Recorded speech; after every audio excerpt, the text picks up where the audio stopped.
Assalamualaikum warahmatullahi wabarakatuh. Halo anak-anak, bagaimana kabar kalian semuanya hari ini? Pastinya dalam keadaan sehat semuanya ya. Amin. Baik anak-anak, materi 3R hari ini adalah cara mengelola sampah di dalam rumah.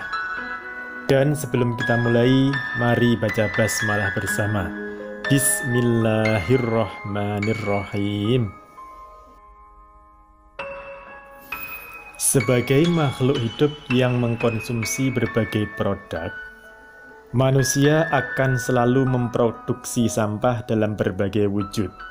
Maka dari itu, pengelolaan yang praktis dan efektif adalah hal yang perlu dilakukan untuk menyikapi sampah, terutama di dalam rumah. Rumah sebagai tempat tinggal tidak boleh terpengaruh akibat buruk yang ditimbulkan sampah akibat pengelolaan yang tidak baik. Satu kondisi yang harus dihindari adalah bau tidak sedap dari tempat sampah yang menyebar di dalam rumah.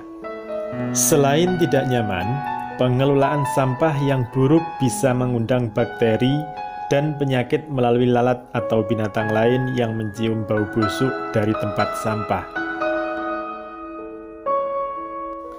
Berikut cara pengelolaan sampah di dalam rumah. Yang pertama, pisahkan sampah sesuai dengan jenisnya. Secara garis besar, kamu dapat memisahkan sampah menjadi dua jenis, yaitu sampah organik dan anorganik. Siapkan dua tempat sampah yang berbeda di rumah yang dikhususkan untuk setiap jenis-jenis sampah.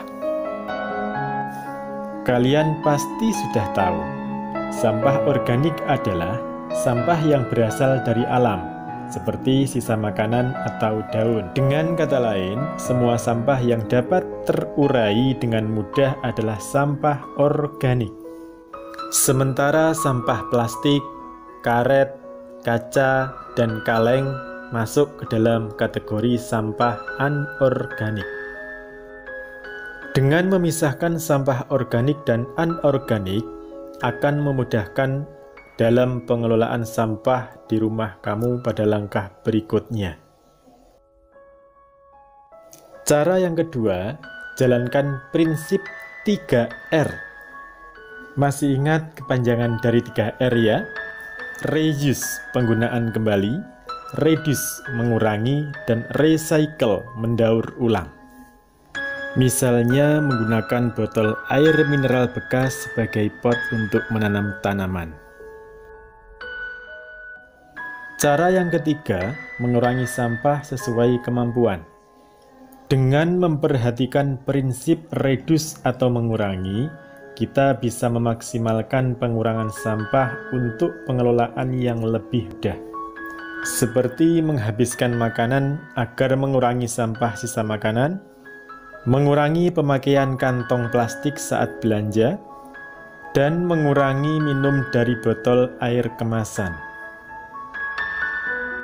Dengan melakukan trik ini, perlahan-lahan tapi pasti sampah di rumah akan otomatis berkurang. Cara yang keempat, bersihkan tempat sampah secara menyeluruh. Tempat sampah di rumah harus dalam kondisi yang prima, artinya tidak mengeluarkan bau tidak sedap dan bisa mengganggu seisi rumah.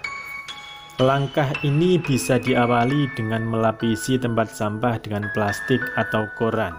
Selain menghindari sampah-sampah basah, proses pembuangan juga menjadi lebih mudah. Jangan biarkan sampah menggunung. Sampah yang menggunung adalah sumber bau, bakteri, dan penyakit. Buanglah sampah secara rutin. Setelah dibuang, cuci tempat sampah untuk menjaga kebersihannya. Dan bila perlu, kita juga bisa menggunakan gel anti bau. Nah anak-anak, itu tadi pembelajaran kita hari ini. Semoga bermanfaat dan wassalamualaikum warahmatullahi wabarakatuh.